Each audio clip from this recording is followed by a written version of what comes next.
Welcome to Rough Drafts, How God Writes His Love in Our Stories, a podcast that explores the faith journeys of our friends and neighbors in Burns, Tennessee.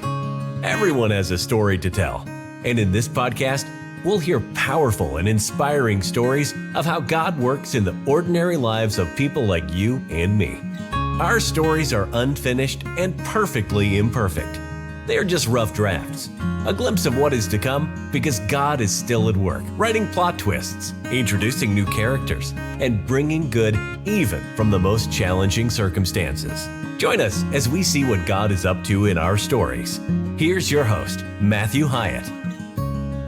So today's guest was nearly a widow, and the reason for that was I was on a mission trip one time, and her husband thought it would be funny to stage a chainsaw accident, and I nearly had a heart attack, and I nearly killed him.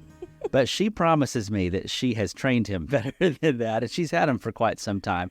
Today's guest has worked in social work, helping with children's services, doing all sorts of things to try to advocate for some of the ones who it's so easy for them to fall through the cracks.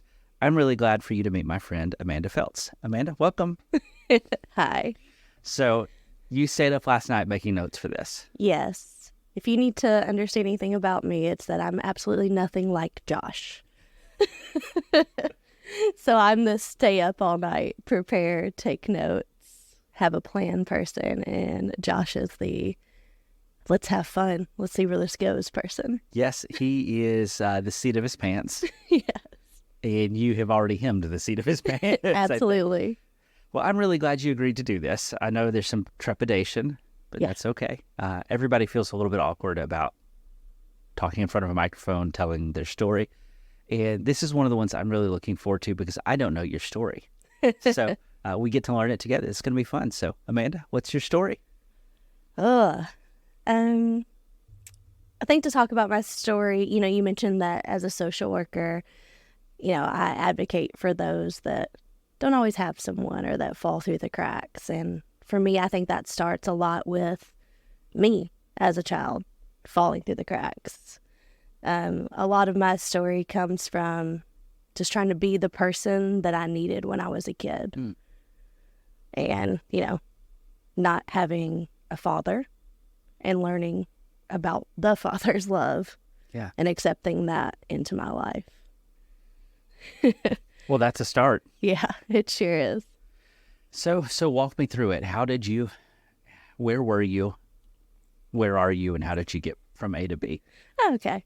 So I grew up in the middle of nowhere, Hurricane Mills, trailer park off of an exit near Loretta Lynn's, with a single mom, mostly, as an only child. So, it was a struggle. Yeah. Love my mom, but she had a lot of things she struggled with, so life was kind of hard as a kid. So, my dad wasn't around. He had his struggles with alcohol abuse, mental health stuff. Mom had her struggles with substance things and mental health things as well.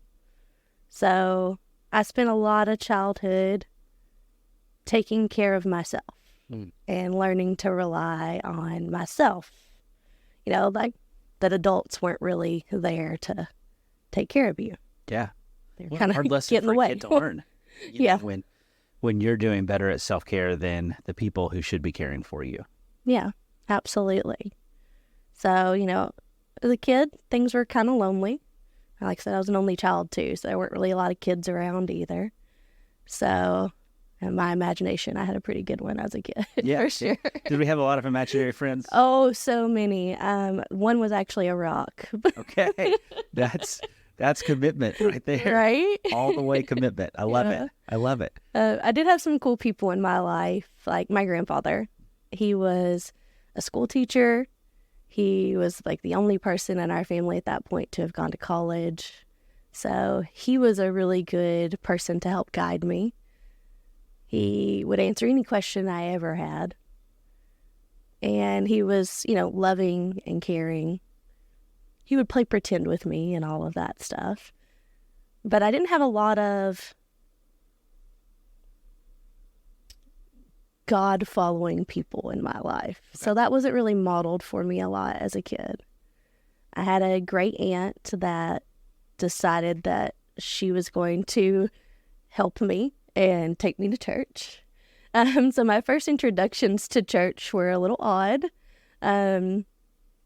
She was like, this poor child was born out of wedlock. Her parents have pierced her ears. There's no hope for her. I must save her. So did we have like a healing service to close the ear holes to Not reclaim quite. your soul? Not quite, but on Sundays for a little while in my life at least, I would walk over to her house. She'd dress me up, put me in little Sunday hats, and I would go to the little church in town and have the best naps I've ever had in my life. See, my profession does have something that it offers the world. Man, I found peace. Not the way that I probably was supposed to, but I got some really good naps and had some really great food. They had meals after every Sunday service, so it was pretty nice. Okay, so I'm not trying to read into this. I'm not trying to go any further. But when you describe somebody, the way you said it made it sound like this is someone who probably has some good intentions, who probably has a pretty strict religious worldview, who comes in saying, I'm going to fix this kid.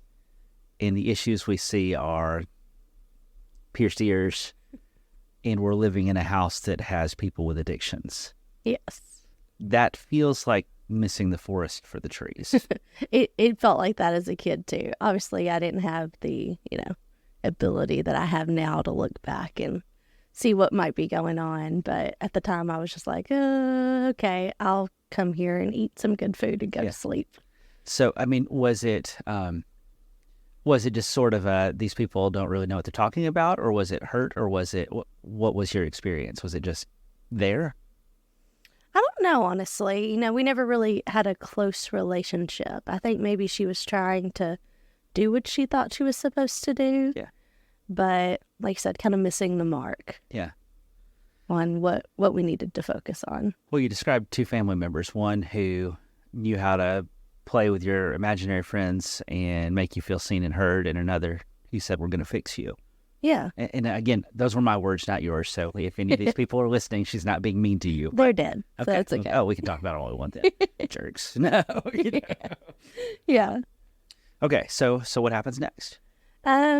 So, just kind of growing up, living life.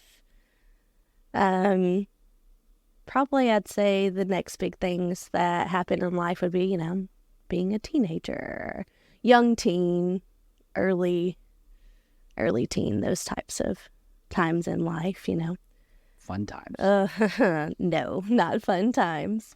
I always think of those people that are like, remember, these are the best years of your life. Whew, I'm so glad I did not listen to those people. Yeah, they are liars, or they had really sad lives. Yeah, so if you're a teen listening to this, these are not the best years of your life. It gets better. It gets so much better. So much better. One thing, you eventually get a fully functioning brain, and that helps a lot. Well, what's the research say now? Like it's 25, 27 before your brain is fully whatever? About the age of 25, so got a lot of time to develop that. And that makes things a lot easier.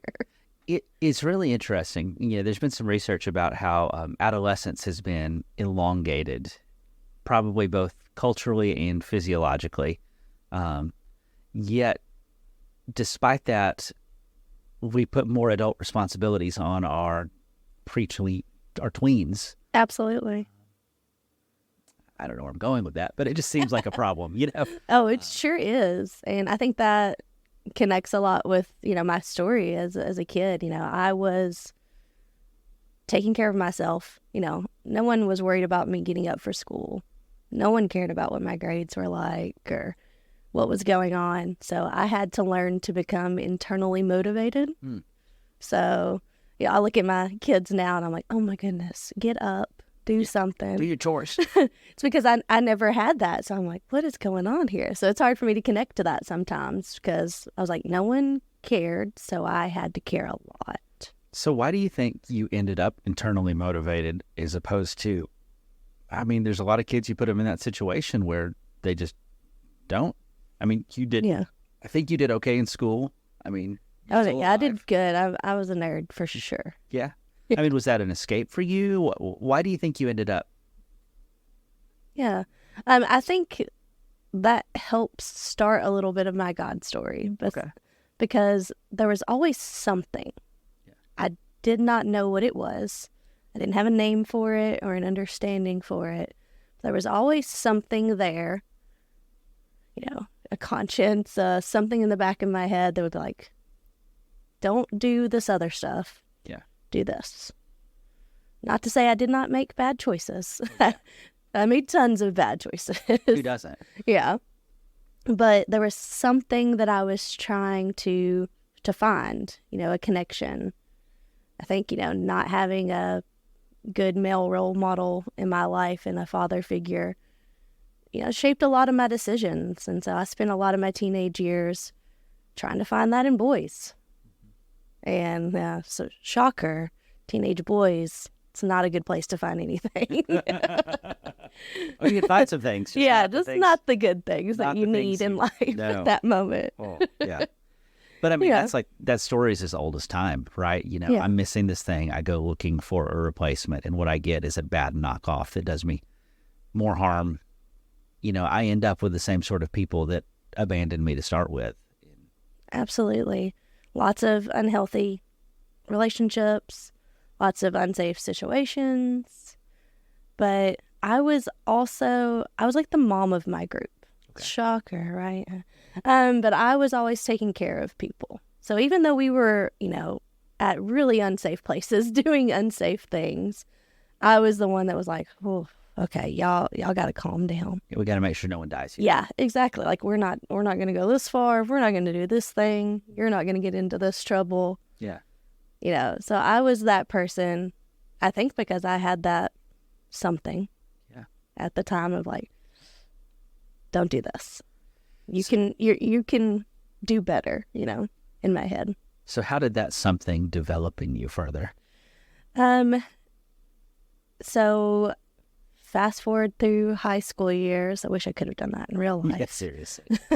But, as I'm growing up, I'm trying to figure out what I want. And only things I knew for sure were the things that I didn't want. Mm.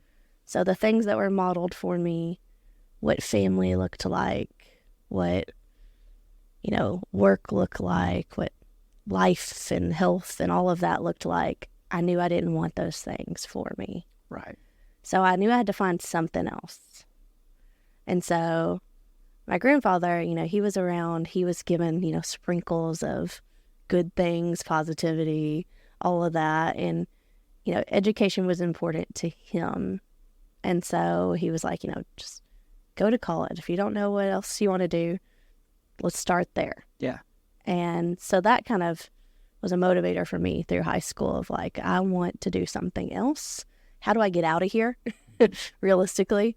And to do that, I'm going to do that with an education. Okay. So I'm going to start there. Yeah. So, I had my family like, you cannot go to college. We can't afford that. That's not an option. I was like, I don't know how I'm going to do it, but I'm going to get out of here. Okay, that's incredible. Because to have your family around you saying you can't do this and saying, I'm going to find a way. I mean, it's a rare person who can make that leap. Yeah, for sure. So where'd you end up? Where'd you go? Austin P. Okay, let's go P. Yep, and the other one. Yeah.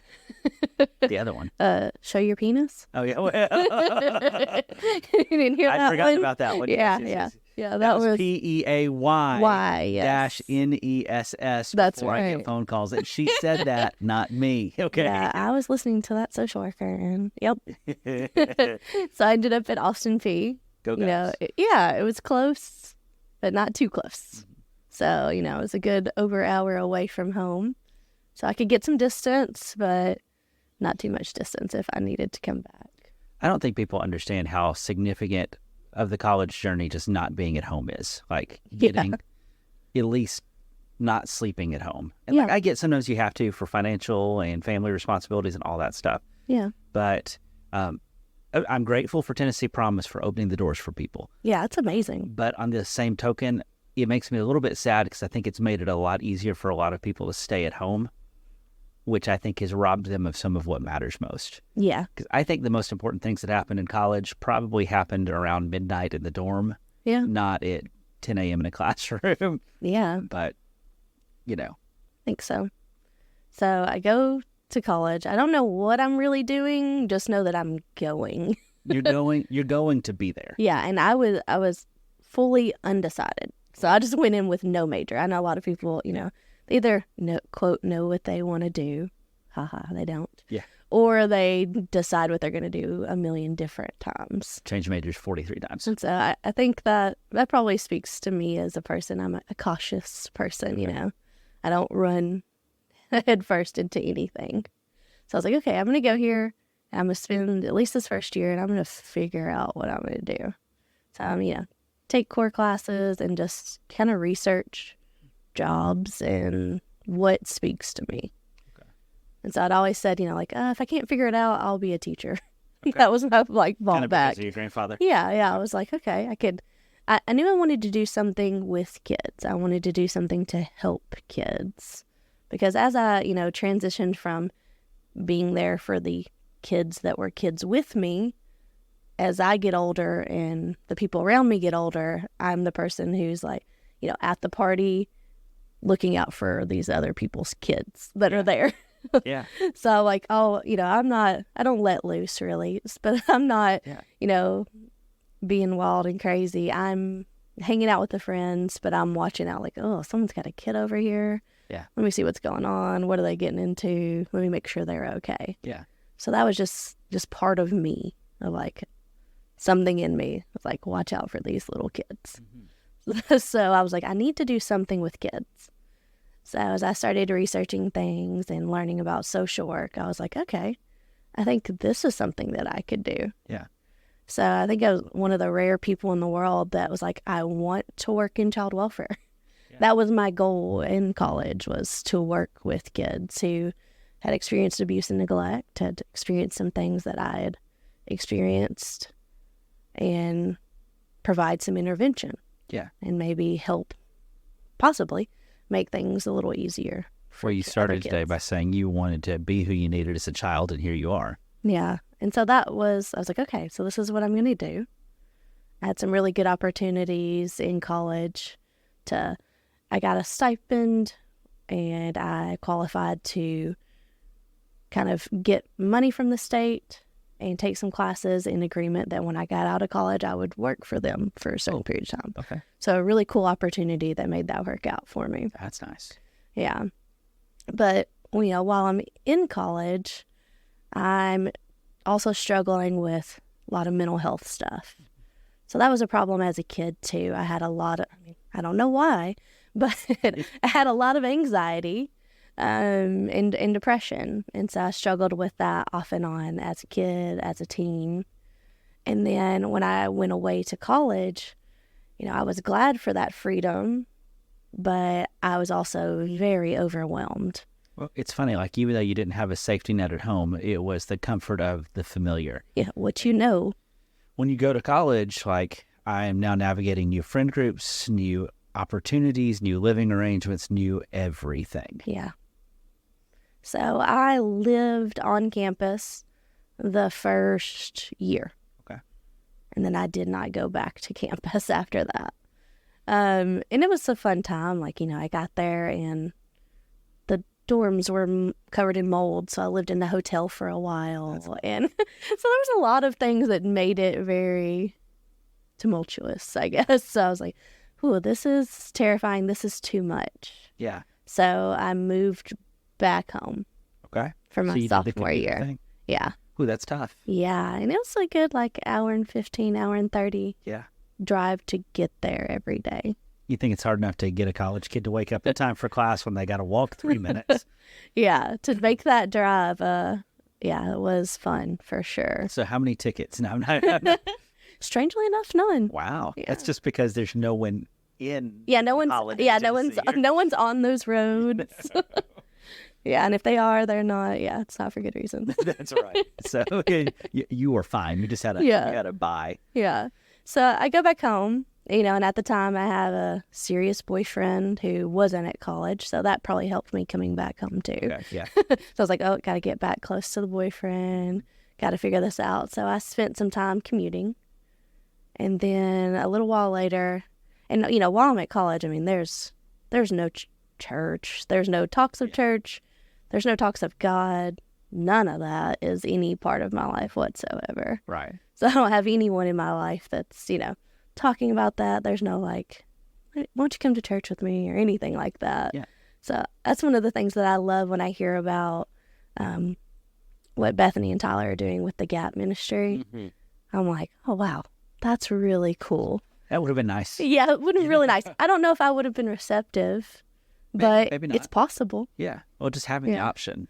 Yeah, because that was, all the times were hard, but I was definitely not looking for God in any shape, form, or fashion in that time in my life. So, serious boyfriend, moving out on my own. I get a friend from high school, ends up, we're studying social work together. We decide to move in together. Okay. So she and I get an apartment in Dixon. Okay. Is this where like the ominous music starts playing? No. So Dixon was kind of like a compromise for us. Okay. Clarksville, huge city, Yeah. crazy, a lot going on. Out in Humphreys County, nothing is going on. No one is there willingly. So so Dixon was a good compromise for us. We were like, okay, we can go to a bigger city, have things like movie theaters and pizza delivery. Yes. Coolest things. Like, what? Hey, I don't get pizza delivery where I live. Yeah. So. Yeah. So that was a new concept. So we could do that. We could get out on our own and we could focus on school. So we did that for a while. Kind of got some things under control, enough. I was always really good and probably still am good at pushing things down. Well, that's what most people Getting do. it Is under they just kind of control. shove it in a corner and hope it doesn't explode. Yeah. Yeah. So, I'm able to get, the panic attacks and the anxiety and all of that under control, focus, and, get it together. So I get to graduate college next week. Yeah. So I graduate college and I'm like, all right, now I know I've got it all together now, right? I got it all figured out. Yeah. That is where the punchline of that joke is for sure. I got it all figured out. I'm going to go get this job that I've always wanted. I'm going to be, independent, got the serious boyfriend, I know where this is going. I know where my life is going. I've got plans. I'm going to figure out the job. We'll get married, have a bunch of kids, live happily ever after. Yeah. That was what I was thinking. And then, I start working at DCS. And you'll be shocked to know that is a very hard job Yes. to do. Well, you deal with people going through life's best moments, and they're happy and responsible and cooperative and communicative. Yeah, they're so happy to have me in their lives. Yeah, a DCS worker knocks on the door and thinks, oh, this is the best day of my life. Yeah. So, I had experienced hard things. I had seen hard things. But this was a different side of things. Okay. I think for myself, I was like, okay, I know what's happening. I can control this. And then I was introduced more to a world of, here are these little kids, and then here are these parents, and bad things have happened. And I come in and I'm like, okay, I think every social worker probably in the beginning is like, I'm going to fix stuff. There's this, I think this, rainbows and butterflies view of like, this is what I'm going to be. I'm a social worker and I'm going to fix people. Yeah. I'm going to fix stuff. How'd that work out? It did not. So, I didn't fix stuff. I didn't fix people.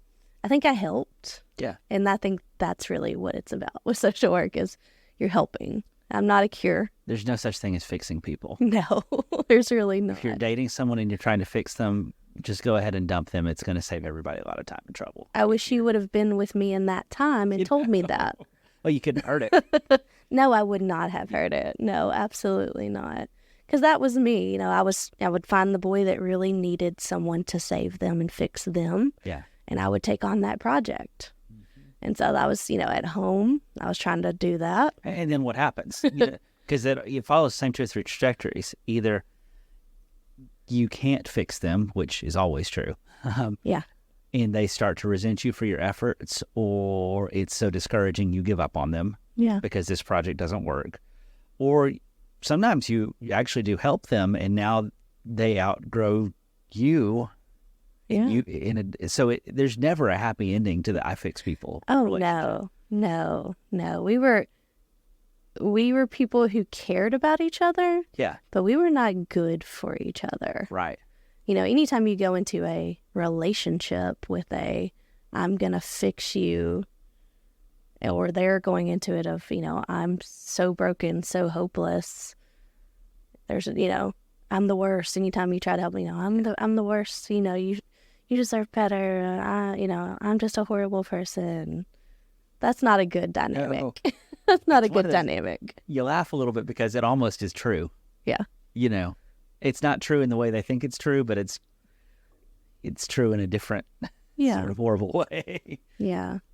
So trying to find my purpose in fixing him, the boyfriend, and then trying to fix these other people, these parents, was not working out. It was hard. Nothing was going the way that it was supposed to go. So it was a dark place. I saw the worst of people, and people in the worst seasons of their entire lives. Yeah. And that was a very hard place to be. And so eventually, I'm getting to a point where I'm like, I can't do this. I am, life is not going the way that I wanted it to go. Nothing's working out. So I got to try to figure out what to do. So this is probably like in my early 20s. I'm getting to probably like 24, 25. Brain's starting to become fully developed. It's funny how this works. Yeah. Where I'm like, okay, I'm starting to realize that I don't have to stay in toxic places. I don't have to be in bad places. So I can figure out other ways. So the first order of business is getting rid of the boyfriend. And so at this point, we had been dating for 7 years. Okay. So we dated through the end of high school, all throughout college, early days at working at DCS. 7 years is a long time. Yeah. So is he in the Cumberland River or the Tennessee River? No, I mean, he still lives, to my knowledge, married, family. I think things are going good for him now. Good. It just, we were not right for each other Right. in every sense of the word. And that's a responsible grown-up thing to be able to say. It's not the right relationship. Yeah. And, I think people with all the best intentions can come in and just not be the best for each other. Yeah. No matter how bad you want it to be, it's just not right. Right.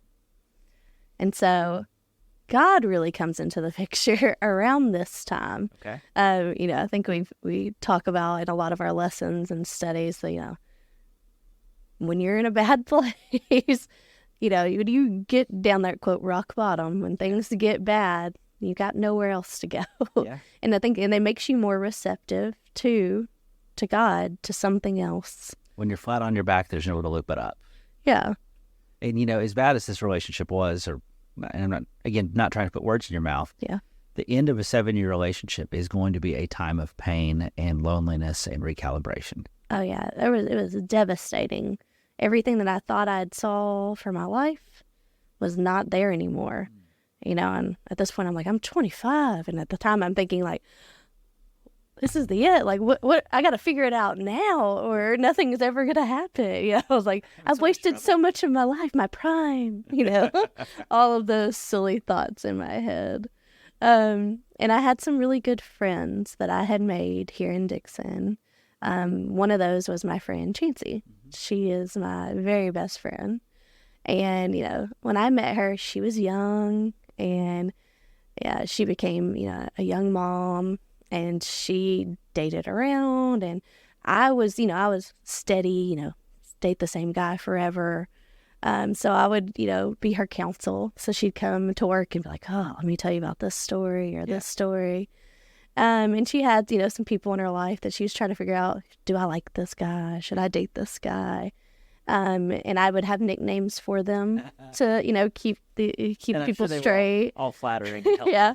Well, Josh was Comcast because he worked at Comcast at the time. And so she would tell me about these people. And I remember one day I met Josh. She brought him in. We worked at Claire's. We worked in retail when I was in college. Wait. You didn't do the devil's work piercing ears, did you? I did. Oh, no. I absolutely did. This has come full circle. That's so funny. I never made that connection. That's how it happened. That's for sure how it happened. So I worked at Claire's with her, and she brought Josh in one day, and I met him. And he does not remember this. He didn't remember me when we first met. Tisk, tisk, tisk. But he left, and I turned to her and I said, pick that one. Keep that one. Yeah. And she's like, what? I was like, that's a good guy right there. Yeah. Like, that's a keeper. I'm so glad she didn't listen to me. Because when I got out of this serious relationship, I spent some time trying to figure out life, and I actually lived here in Burns. I lived up the street over on Scott Drive, and I was just trying to figure out who I was and what was going on. And then at some point, a little while later, I was like, okay, I think I might be ready to date. Yeah. Anybody have anyone that I could meet? And so Chancey is a bit of a matchmaker. And so she's like, I'm so glad you asked, because she was prepared with, She had a spreadsheet already. Yeah, pretty much a PowerPoint presentation of, here, let me tell you everything I know about this person and why they're perfect for you. And that was a bit intimidating, she told me probably like his life story in text format before I ever met him this time around. And then I had some other friends that were setting me up with other people. So, dating and getting to know a couple of different people at the time. And then she's like, okay, meet Josh. I'm like, that guy you dated? I don't know about that. Like, I don't know if I don't want your leftovers. Right? I was like, I don't know. I mean, he seemed really cool at the time. I was like, but I don't know if I want to date someone that you dated. That's weird. It's like dating you by proxy. Yeah, I was like, that's weird. I don't know about all that. But I caved. I gave in, and we hung out. We met. This is what happens to peer pressure, boys and girls. Listen, right? Careful, you'll end up married to Josh Phelps. Right? Wow. I don't know. As hard as the time I give him, he's one of the best things that ever happened to me, for sure. He's good people. He is. And so, no one in my life really talked about God. Like I said, church was not a thing. I actually think Burns here sent me a welcome to the neighborhood thing when I moved to Burns. He did. Yeah, this was like program. 2011, 2012 time period. And there was like a little bag that says Burns Church of Christ with like a banana and a bottle of water or something. And that stayed in my house for a long time. I was like, oh, this is a really good bag. This is a good reusable grocery bag. So, yeah, that was just a funny thing later on when I went through my pantry and I was like, hey. These people have been stalked. Yeah, they infiltrated and I didn't know. Yeah. But, like I wasn't looking for God. I wasn't looking for, I was really looking for Comcast. What you? Yeah, I was looking for a man. All throughout this, something is always missing. Mm-hmm. There's always something that I'm looking for. Is like a connection, purpose, a family. Yeah. And now I know Father. Yeah. And at the time, none of that is on my radar whatsoever. If someone said something about going to church, I'm like, okay, no, thank you. That sounds horrible. I want to sleep. Right. Like Sunday, get up in the morning. No, thank you. Yeah, no thanks. Yeah, sounds horrible. So then Josh Phelps comes into my life. And it doesn't take very long for me to figure out that he's different from all the other boys. He's different. He was different from anyone I had ever dated. And it was fascinating because this is where I really think God is starting to work. Chancey and Josh had been friends for years. Like, they had spent time together. They had dated. They had just been friends through, church stuff and living in White Bluff and all of that. And she would have parties. She would have gatherings. She would do stuff. And, like I said, she was my best friend. Yeah. So I was around, and Josh was around, but we were never around together. Okay. So somehow through the 4 years or so, we didn't come into contact again after that meeting at Claire's where I said he was a keeper, which is for the absolute best. Okay. He can tell you his story later on, but he was hanging out, going to parties. Yeah. And I've never been a hang out, go to parties kind of girl. Yeah. And so I would have very quickly been like, nah, I'm good. Yeah. I don't need that in my life. I didn't get invited, so. Yeah. So it was a time in his life where he was not doing things that he was proud of. Right. And so when we got together, it was a time in both of our lives that we were like, all right, I need something different. So when we started dating, we were dating, right? You're getting to know someone. You're having all the late night conversations where you're just chatting about everything. And Yeah. I'm learning his side to his story since Chancey had already given me all the details of his life. Right. And I'm like, oh, wow, I didn't know that about you. Fascinating. trying to pretend like it's the first time you. But one thing that I loved about Josh is, like I said earlier, he was everything that I was not and am not. I'm the anxious person. I'm the planner. I've got to have plan A, B, C, D, and E, and F before I leave the house. Right. And he's like, the wind's blowing this direction. Let's go to a circus. Like, Let's do it. yeah, like he's fun. He's positive. He's even tempered. And that's something that I'd never had in my life. Not a lot gets a rise out of Josh. Yeah. And a lot of things get a rise out of me. Okay. So that was what made him different, I think, is he was friendly, he was kind, and he wasn't complicated. And that was fascinating to me because, he and I connected because we dealt with a lot of similar things growing up. Like, we had a lot of shared stuff where, like, times were hard. How did we get where we're at? And how are we here? And we're not in jail. We're not on drugs. We're not dealing with all the stuff we see the people around us dealing with. Because it could have been. Easily. Okay, since you're the planner in your relationship, you really need to schedule a time for Josh to do this. Cause... I will. I'll put it on the calendar. Okay, just let I'll me let know him when know. he's coming. I'll let you know for sure. We could do a couples week. Like, we'll do, the two of y'all's. It'll be cute. It'll be real cute. Yeah. I won't let him listen to yours. Don't worry. He can't. Good, yeah. No, he can't. Because he'd be wrong anyway. Well, that's right. So this was, they say opposites attract. 1,000%. But it really sounds like a pretty cool thing the way that worked. No, it worked amazingly. So, we're getting to know each other. We're getting to know about our lives. And we're sharing things. And I noticed a pattern pretty early on. He talked about the hard stuff, and it was tough. And he talked about this place that he went. He talked about this church. He talked about these people. He talked about God. No one in my life talked about God. Yeah. He would, share scripture. He would share Bible stories. And I was like, really? Never heard of that before. So he would say things that I had never heard from anyone before. And I noticed that when he talked about this place, these people, this God, he lit up. Yeah. He was happy. He was joyful. These were fond memories of the fun things in youth group and, the things that they put Granny and Papa Todd through and, the camp stories and all of that stuff. Yeah, they took years off of Tom and Carol's life, I They think. did, but they gave it to them because, there's this quote that says, every kid's one caring adult away from being a success story. Mm-hmm. And that is something that resonates in my life. Like, every kid needs just one caring adult to really make a difference in their life. And Josh had more than that, fortunately. Like, he had the Todds. He had great people at the church that he grew up in. Yeah.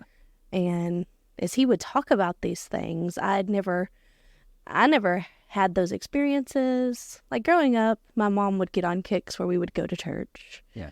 And we'd like go to some interesting places. Yeah. And I'd see some really interesting ways to worship. And I was like, whoa, that's terrifying. Not for me. Yeah, I was like, what are these people doing on the floor? Where are they? What are they saying and doing? And those things just really turned me off from the whole idea of church too. So I was like, made it feel no. crazy to you. Yeah, and I didn't want crazy. I didn't want chaotic. I didn't want scary. I needed calm. I needed love. I needed all of those other things. So when he talked about this, I was like, I've never heard anyone talk about these things in such a way. And so one day I said, like, can we go there? Well, like, is this a place where that I could go, that we could go together, that we could experience again? Yeah.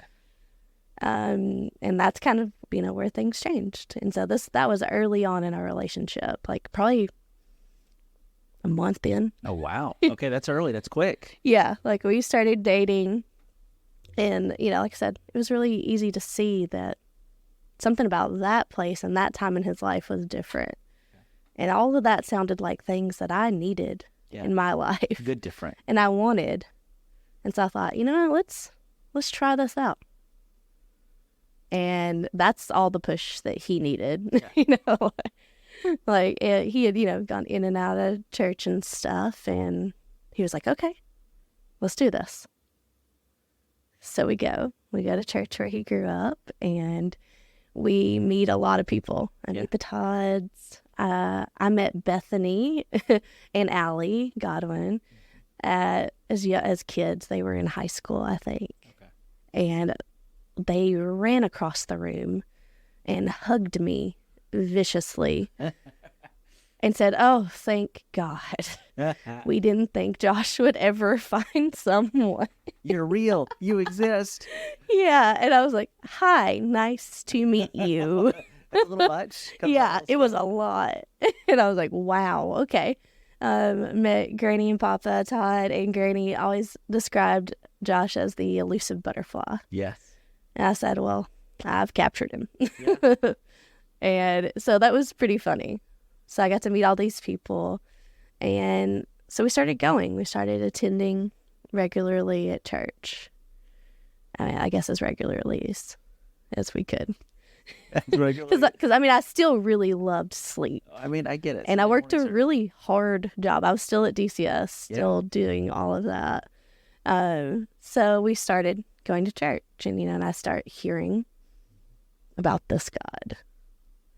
And I start, getting to know people and reading the Bible and learning things. And I got to experience things like, helping out with the youth group. We would go attend things. We'd go to Devos with the kids, and we went to camp. And so my first time at church camp was as a counselor. So I think that was a pretty interesting perspective. And I think that's where I met you. Yes, that's where I met you. I remember chatting, and I remember telling Josh, like, that guy's so funny. He's weird. And he's like, he preacher over at Burns. And I said, what? He's a preacher. Oh, I don't know what appropriate thing I must have said. Well, it wasn't, I liked you. So I was like, okay, we can hang out. We can be friends. Because I like complicated people. Yeah. I like people that are authentic. Mm. And I liked that about you. I appreciate that. Oh, edit that out. Don't include that. I can't compliment you. That, and I'm saving it forever. Oh no! Every episode from what here on out. happened? Matthew is the best. Take that lesson. Yeah. So as we're like going through, and we're at church, and I told you, I'm a planner, right? Like, I have to know what I'm getting into. So I started out with like, okay, so I'm going to learn everything about the Bible. I'll understand the Bible. I'll understand God. And then that's when I could do that whole baptism thing and commit my life. Uh, Well, so you that was wanted- my plan. You wanted to read the contract before you signed. For sure. Yeah. So I was like, I didn't have that foundation, a lot of kids in my life, but Yeah. they grew in adults in my life, grew up in church. And so they got the Sunday school class and learned the Bible stories. Well, in and, the South, that's kind of the thing. yeah. And so I didn't have that. So even now, many years later, a lot of times people in classes will say, well, you know the story of so-and-so. Yeah.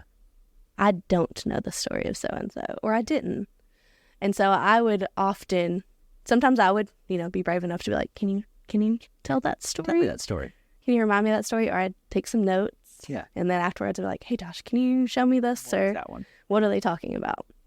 And that's what I think that's hard. I know this is not the point of the podcast, but it's really hard for church people who've been around each other for a long time not to develop insider language, kind of almost an inside joke about the Bible, because they know what they know and they assume everybody else does. Yeah. And I think that's just the filter that a lot of people look through life of my experiences or other people's experiences. That's what everybody's filter is. Yeah. That's everyone's experiences. And this is what everyone should do because this is how it goes. Yeah.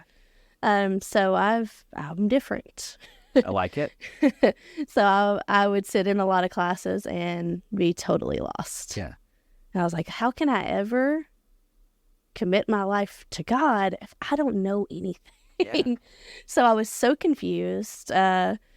We had some really cool people. We did a Bible study with the Todds. We had some really sweet ladies, Miss Rose, Miss Betty, and the Woods, Connie and Carl, that they did a Bible study with us, with me. Yeah. I think it was they probably got something out of it too, but I think it was mostly for me because that's something that Josh was like, what do you need? Yeah. And I'm like, I want to understand this book. Yeah. If I'm going to, follow it, I need to know what I'm doing. Like I said, read the contract, understand the contract before I sign it. And so we spent some time on that, and that was really helpful. But I think this is one of the interesting things for me and my perspective. The Bible is very important. I'm definitely not going to get on your podcast and say it's not. But memorizing the scripture, knowing word for word, fully 1,000% understanding the words, that's not the most important thing. No, nowhere near it. Yeah. And so it's taken me a long time to figure things out. I haven't gotten it all figured out. But that was what was so confusing to me at first, is I was like, okay, I've got to figure out this book. I got to understand that. And I was missing the mark, right? Yeah. I was trying to focus on that and not necessarily on God. Yeah. And it's about that relationship. And so focusing on it from a relationship perspective has helped me a lot. That makes sense. Like, I'm learning about the Bible still. Me too. I'm still trying to understand things. And I want to understand things. But what I do understand is the love of God. Yeah. And so as I really start to learn that I am worthy of God's love, that's really what changed things for me. Is, growing up with all of that stuff left with a lot of baggage that I'm still unpacking. Yeah, absolutely. But learning, a lot of people come in and I hear a lot of talks about like, we're all bad and, and I hear a lot of that, I think I understand where a lot of people are coming from with some of the things that they say. Yeah. But I was never one that needed to be humbled. Yeah. I needed to be uplifted. I needed to find that I was worthy of God's love. It's so funny. One of the trickiest things about church, and I just don't know any way around this problem, is every week you have opposite people sitting in the pew. You have self-righteous people who need to get, frankly, knocked down a peg or two. And you have some people who need to get lifted up a peg or two. Absolutely. So you weren't one of the people who needed knocked down a peg or two. Not at all. In fact, that's probably pretty unsafe for me. Yeah. Because, inadvertently, the adults in my life, I don't even think any of them set out to make me feel unworthy or unloved. I had adults in my life that loved me, but they just couldn't get their demons under control.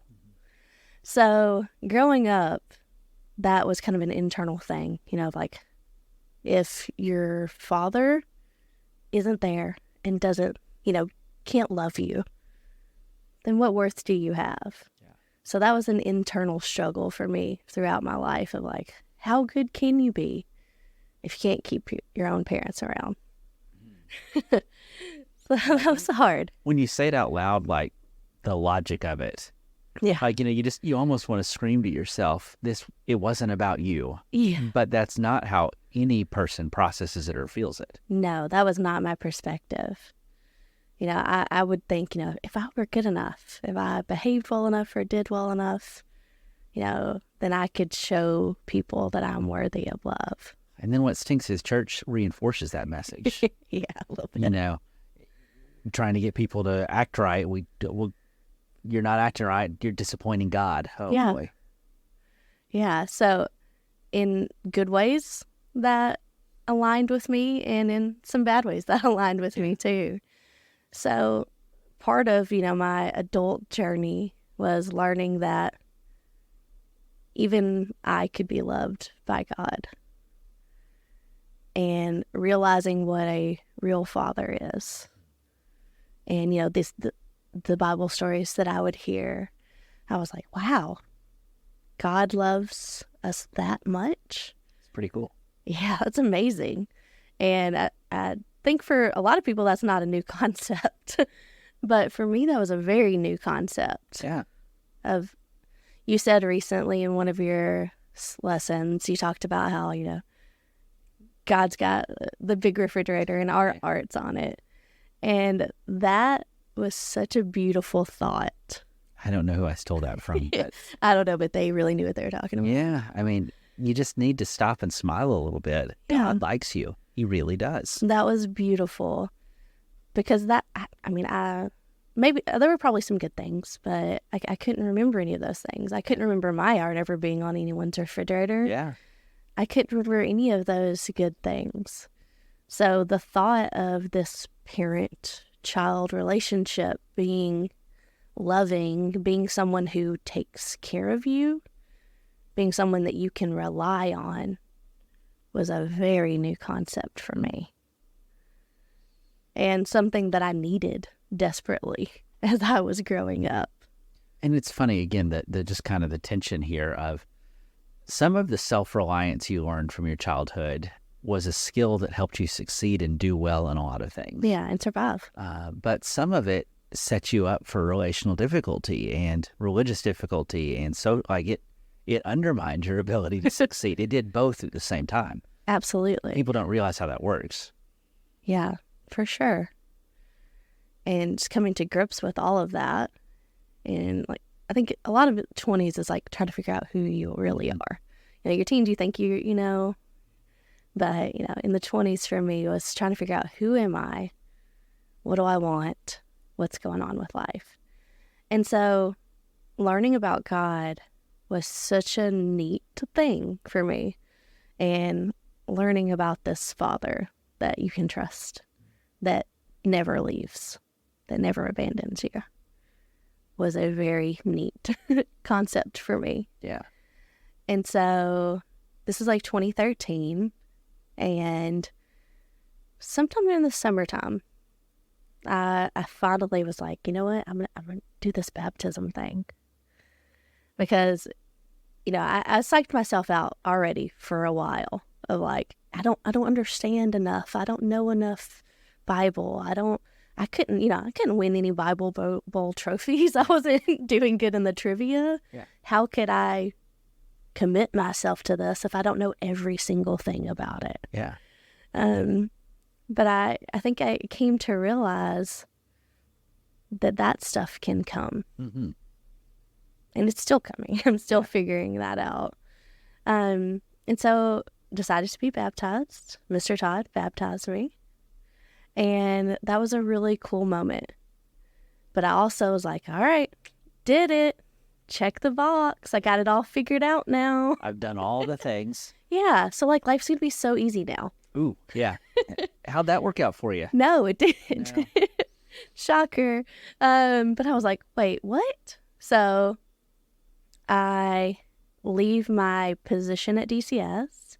I ended up working a different job at DCS. So a job where I didn't deal with the trauma. Okay. That I was recruiting foster parents. I was writing home studies for foster parents. So that's like getting to know them, getting their story, and just trying to flesh out concerns and things that need to be addressed to see if they're going to be a good fit. So that was a really cool job. So I found a job that was working out. And then around October of that year, I had a really big life-changing health scare. So I had been not feeling great for a while physically, like just feeling sick, headaches, all kinds of stuff going on. And so I had two best friends. I had Chancey, and then I had Robin. And Robin I met through Chancey. And I was telling Robin, she was like my health guru. Yeah. And I kept telling her all this stuff that I was dealing with. And she's like, Amanda, have I ever checked your blood sugar? Because she's a type 1 diabetic. And she had been diagnosed in her early 20s, which a lot of people with type 1 diabetes are diagnosed in their childhood. But she was diagnosed in adulthood. And she's like, man, a lot of your symptoms sound like things that I dealt with. Yeah. She's like, just let me check your blood sugar. And I'm like, oh my goodness, I'm fine. Yeah. I'm too busy. I'm working. Yeah. Yeah, I was busy. I don't snap my finger. And so one day she just says, Amanda, where are you at right now? And I was like, I'm at work, but I'm actually about to go have lunch at Chancey's house. She just moved to a house down the street from my office, and she invited me to come for lunch. And she said, I'm coming to you. Like, okay, Robin, calm down. Yeah. I'm like, she's so overreacting. So she checks my blood sugar, and it is almost 600. Okay. So for you non-diabetic folk, normal numbers are between like 80 and 120. Yeah. And so she checked my blood sugar, and she said, all right, Amanda, we're going to the hospital now. And I was laughing at her. I was like, I'm good. Yeah. Like, I don't feel great, but this is not go to the hospital kind of thing. Yeah. So I was definitely not a go to the hospital kind of person. I was Right. I don't trust anyone, right? Like I'm not, Definitely not a I hospital. don't need doctors. I don't need anyone. I take care of myself. Like that's me. So letting go of control has never been a thing for me. Right. So she's like, all right, we're going to the hospital. So I end up getting diagnosed, doctors, tests, all of this stuff. And turns out I also have type 1 diabetes. Lucky dog. Yeah. And so everyone at the ER was very confused because they're like, well, who's your doctor? I'm like, I don't have one. Yeah. And they're like, who's your primary care doctor? I'm like, I don't have one. Yeah. They're like, you're going to get one. Yeah. I'm just laughing. Congratulations. Yeah. Would you like one? I'm like, what are you talking about? They're like, you're not a known diabetic? I'm like, no. How do you know? And so just knowing the number and coming in with her, they were all very confused. They're also very confused, like, you probably shouldn't be standing right now. Yeah. Like, it was a very dangerous situation. So, the high blood sugars like that can lead to death, Right. lead to comas, can lead to very, very bad stuff. And so I really felt like this was a God moment Yeah. because, like I said, I'm hard-headed. I'm headstrong. I don't need anyone. There is no scenario in which I would have gone to the doctor. Right. I would have never done that. Right. And so her taking that initiative and saying, like, she was in the middle of like painting her house. Oh, wow. Okay. And she was like, you know what? I need to find Amanda. And so that was such a wild moment for me. Because I was like, if it were not for God, I probably wouldn't be standing there. I knew how hard-headed I was. It would take someone grabbing me and saying, we're doing this now. Stabbing your finger when you're not looking. Literally stabbing me and saying, we're going to the hospital. It's good to have a friend who will stab you when you need Yeah. it. And just the fact that she had the same diagnosis, she had experienced very similar things. she walked through that and then walked me through it, so I didn't have to do it alone. That's really cool. And so health scare was very life-changing. And that, I think helped me realize, like, wow, I'm not in control here. Yeah. I can't rely on, just myself. I've got to let go of a little bit of control. That's not an easy lesson. It's not. I'm still not that great at it, but I'm getting better at it. I get that. Huh. I get that. So that was a big moment health-wise. And then not too much later, Josh and I ended up getting married. Okay. So it was about 6 months after that point. So we'd just been dating for a year whenever we got married. So that was interesting. Everyone was like, Amanda, are you pregnant? Why are you getting married so quickly? So we got engaged in December and married in March. Okay, that's quick. Yeah, that's quick. And I don't do things quick. No. So everyone was like, uh-oh, So something's going on. Yeah, like something's up. Meet him, you go to the hospital, you get married. I mean, Yeah. Connect the dots. I think that was an important moment for us because, Josh then saw me in a very vulnerable position. Like, Amanda's in control. Amanda's got it together. And then Amanda's in trouble. And Amanda's sick. And I think that was probably a moment for him. And that was an interesting dynamic of, when you get married, it's sickness and in health, right? And that's a really easy promise to make when you're in health. Exactly. Yeah, it's real easy. Yeah. You're like, of course I would take care of you if by some off chance you kind of get sick one day a little bit. And by sick, I mean like a cold for 2 or 3 days. Yeah. Like I would bring you some soup. Yeah, and Sprite. Yeah. But it's different to then, when I get that diagnosis, that's not a take some pills, get better. Right. This is a lifelong diagnosis. You have to manage this. Yeah. So this is something that I will have to deal with my entire life. And if there's a zombie apocalypse, you're in a lot of trouble. I'm dead. I am dead in a zombie apocalypse, for sure. Man. People don't think about how significant having access to insulin is. Yeah, it was huge. And, and this diagnosis 100 less years ago was a death sentence. Yeah. So life changed. I then had to learn to rely on other people. I had to learn to rely on doctors and realize that I was now going to have to deal with this forever. And that was hard. Yeah. For sure. But you're here. You're alive. You've made it. I am. Thank goodness. Well, thank God, actually. Absolutely. God is goodness. So, yeah. You say it however you want, but yeah. He is the definition. So this has been a journey, and what I like about your story is it's relatable to me in a lot of ways, in that there's not so much lightning bolt moments as there is a progression. Yeah. And it's a progression away from self-reliance towards reliance on God and his people. Yeah. And that's not easy because from a young age, you saw that people will let you down and people fail. Absolutely. So making that transition, that journey, that growth that's hard, but it's good. Yes. Absolutely. So, I have this health scare, right? Yeah. And I'm like, okay, well, that was hard. But can't get harder than that, right? Like, spoiler, it does. Yeah. So, we get married and I'm like, all right, so we checked the box. I found the husband, right? I was looking for that. Check. Got it. So now comes the babies, right? Mm-hmm.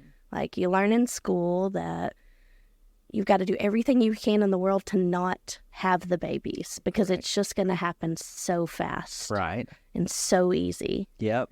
So I assume when we get married, we're going to have babies. Mm-hmm. We don't have babies yet. And so we go down a very, very dark path of infertility. And, I dealt with a lot of hard stuff. That was the hardest thing I've ever dealt with. Really?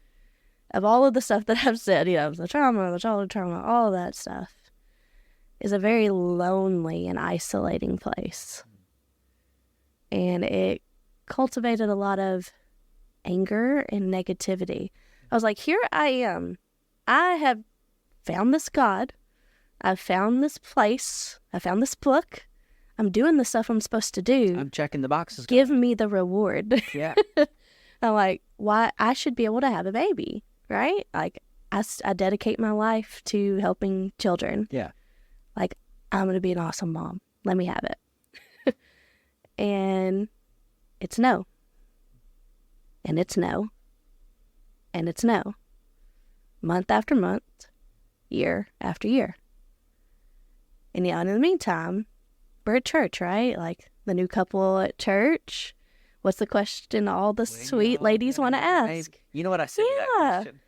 When they, when y'all gonna get married? I put up with it. When y'all gonna have a kid? I don't know. When you gonna have a funeral?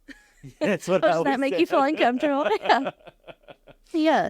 So meanwhile, like all the well-intentioned, precious people at church are asking, when are y'all gonna have a baby? When are y'all do that? And meanwhile, at home, I'm devastated. Month after month, heartbroken. Like I'm doing all the things I'm supposed to do. Yeah. And this is not happening.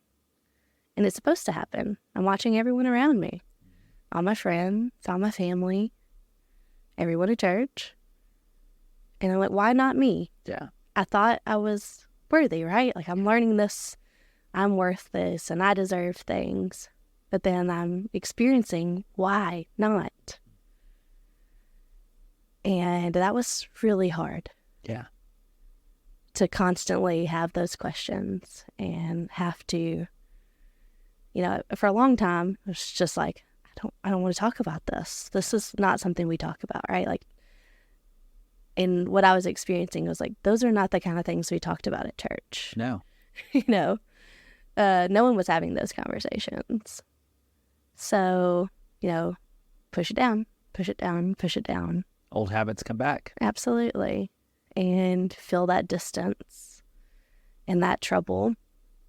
And then, while all of these things are going on, I'm just trying to figure out, what do I do? I was very lost. And, in life, in church, I'm showing up sometimes, most of the time. But it's autopilot. Oh, yeah. I'm just sitting there.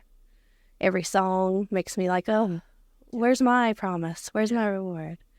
It made me feel very selfish. I was like, give me these things.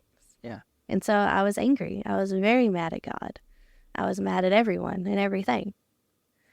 And so, doctors, tests, treatments. How long of an endeavor was this for you guys? It was 3 years for us. Okay. So like in hindsight now, I'm like, it's not that bad. But when you're in it, it's forever. Yeah. It took an eternity, it felt like. And so there, as things progressed, we started to be a little more open about our struggles. And people were receptive, so there were some kind words and prayers. And, there was, well, if it's not God's will, it's not God's will. Not helpful. No. Hurtful. Yeah, very much so. Yeah. So there were some well-intentioned, not great things that were said. And then this is where Monica Gossett comes into our story. And you're probably like, wait, how did she get here? I thought this was going to be a safe episode. What did she do? So one day, Monica calls me. Or she messages me on Facebook, and she's like, call me. I'm like, oh, no, thank you. First of all, I hate talking on the phone. Yeah. I hate it. And second of all, I'm like, I don't know you that well. No, thank you. What do you want from me? You mostly knew her from like church camp, right? Yeah, like I met her at church camp and maybe a couple of youth things here and there. And Joshua and I would pop in and out of Burns here. So we lived in Burns for a little while. And, if we were running late, Burns was right up the street. And, start times were a little different. So it would work out for us. So we would pop in. So, we knew some people. And so I was like, oh, I don't want to do this. Yeah. And she bugged me into like, I need to talk to you. I need to talk to you. And so I talked to her. And I really enjoyed listening to her episode of this because she talked about how sometimes God put something on her heart and she doesn't want to do it. Yeah. And I was one of the phone calls she did not want to make. Yeah. And I did not want her to make that phone call either. So nobody was happy. Yeah, like I'm a pretty nice person. Yeah. And I was very annoyed. Yeah. She was like, I think God wants me to tell you this. She said, it will come. Be patient. You will be a mom. I don't know how that will be. You might have a baby. You might adopt. You will be a mom. Be patient. And that infuriated me. Yeah. I was like, cool. Yeah, that's really cool and easy for you to say goodbye. Yeah. Don't call me again. I was so upset. I did not appreciate that phone call. In fact, I called Josh. I was like, you will never believe the audacity to call me. So that was in May of 2016. In August of 2016, I found out I was pregnant. Doctors said we would probably have about a 6% chance of ever having a child, a biological child. And so we tried treatments. Things didn't work. There were other treatment options, but we were just so exhausted. We were like, you know what? We're done for now. Yeah. We had some job changes coming up. We were like, actually, it's not a good time for us. So Josh and I both changed jobs in August of 2016, and we moved into a new house. And so we had a lot of things just up in the air. And we were like, you know what? We'll worry about treatments later. Yeah. And then I finally saw 2 pink lines. And I remember just feeling like, wow, I should have listened. Right? And it was such an answered prayer, because I was like, okay, I am going to be a mom. I am going to have a baby. And then I had a fun high-risk pregnancy to deal with. You had a rough go. I did. I'm pretty sure I'm allergic to pregnancy. Does not agree with my body. So that was not a fun time. It's good to be a guy. Oh, it is. I'm glad you appreciate that. Don't recommend the whole being a female thing. It's not planning on making a change. Not for the week. Yeah. Not for the week. So, yeah, it was an answered prayer. Still complications for sure. And it was scary, because I'm like, okay, now I'm almost got this thing that I want so much, but what if it goes away? Yeah. A lot of people deal with miscarriage, stillborn, losing babies, and I was terrified of that, because it was a high-risk pregnancy, so that's a possibility. All those things are on the table. Yeah. So having Ezra was complicated. You came and visited me. Yeah. Yeah. I barely remember. You were miserable. I was miserable. They told me, they were like, you might not survive this. Those words were said. Ezra was whisked away to the NICU. I did not see him when he was born, and I did not see him for the first 24 hours of his life. So that was hard. So it didn't just become easy because I got what I wanted. But I did get that answered prayer, and that was a very beautiful time for me. So God didn't say it was going to be easy. No. But it was worth it.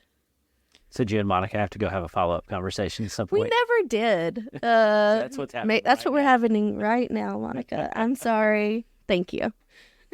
That's funny, though. Yeah. Life doesn't ever happen on our timeline, and it doesn't. And letting go of that control and trusting that God's plan is better than mine was and is hard. Yeah. And it's still hard. The illusion of control is one of our greatest idols. Yeah.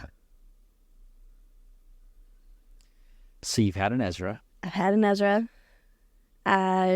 We've been foster parents. So we've had various other children. Yes. In and out of our lives. And we had another surprise, Lyra. That we did not see coming at all. Surprise. Yeah. So it's fascinating how God's plan works out, because I could not see I couldn't see this. Yeah. You know, in the darkness, in the difficulties of everything, I could not imagine this life. And it is a beautiful life. It is. It's not an easy one. No, it is not. You know, you started again with, be who you needed as a child. And then you said a little bit later, every kid is one caring adult away from being a success story. And, you look at this story that you've lived, the role that your grandfather played, the role that Chancey's played, the role that Josh has played. It's pretty cool to see how true those sayings have been.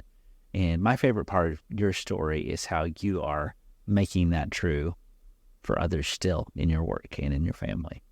That's the goals for sure. Well, what are we missing? I mean, I definitely don't want to give the impression that I have it all figured out. Yeah. So I think it's important that I love the way you say it's a rough draft, right? Yeah. You don't have to have it all figured out. I'm still figuring it out every single day. Yeah. I still fail every single day, but I'm trying. And just trying to reconcile that I don't have to have all the answers, but I know where to find them. Yeah. And I think a piece of the puzzle that people don't fully appreciate, where church does its best work. Okay, the role of God in the universe, I can't minimize that. He's God. All right, that's huge. His spirit, important. Yeah. Huge, number one. Yeah. But church is not about coming and singing some songs that make you feel better. In a large part, the work of the church is when robins come and make you take your blood sugar and save your life. Yeah. And right, wrong, or indifferent, the Monicas make awkward phone calls, or the whoever's bring over low carb supper. Yeah. In that stuff. And the thing I wish I could get people to understand in my role at church, that this is going to sound terrible. I don't really care if new people come on Sundays. I mean, I care, but like to sing a crowded room, it's fun. It feels good, but that doesn't do much for anybody, except perhaps egos of some shallow-minded preachers and church leaders. Where real good happens is when people get in each other's lives and do the stuff that you've talked about happening. Yeah. That's what. So, I tell people all the time, if you're new to Burns, come to Sunday, sure, but I'd rather you come to Wednesday night, or I'd rather you come to our small group on a Friday night. I'd rather you be in people's lives, because that's where I think God does his best work. Absolutely. I think, we're figuring out the love God part. We really fall short on the loving people part.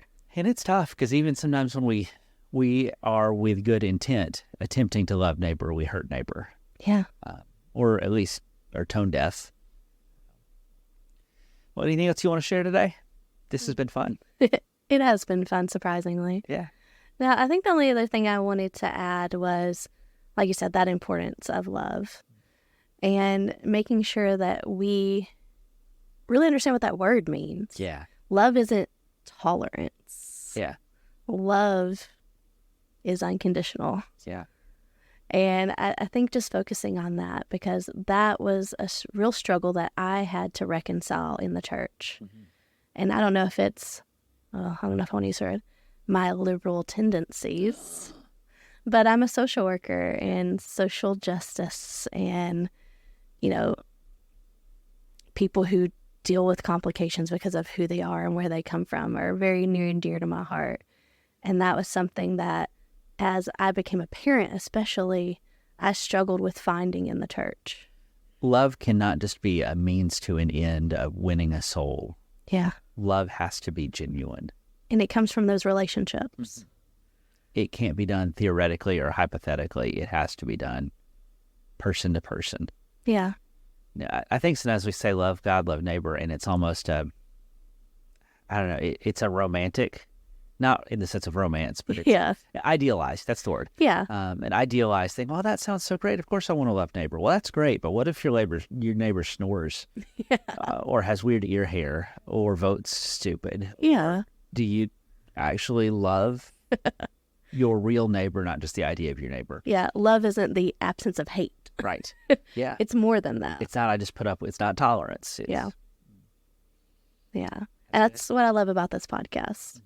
I think that, like you said, hearing people's stories, it humanizes them. And when we realize that the people around us have dealt with things that maybe we've never known, I think it makes us better humans. Absolutely. Amanda, thanks for doing this. I hope I haven't taken off as many years from your life as Josh took off Tom and Carol's. Whew, I don't think so. I don't think it's possible. We'd all be dead by then, I guess. Well, friends, thank you so much for listening today, and thank you for sharing this with a friend. Until we get back together again, I think God's going to do some cool stuff in your story, and I can't wait to hear about it.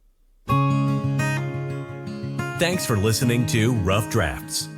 Be sure to subscribe so you don't miss a single episode. While you are at it, help us spread the word by leaving a rating and review. Until next time, let's keep looking for how God writes His love into our stories.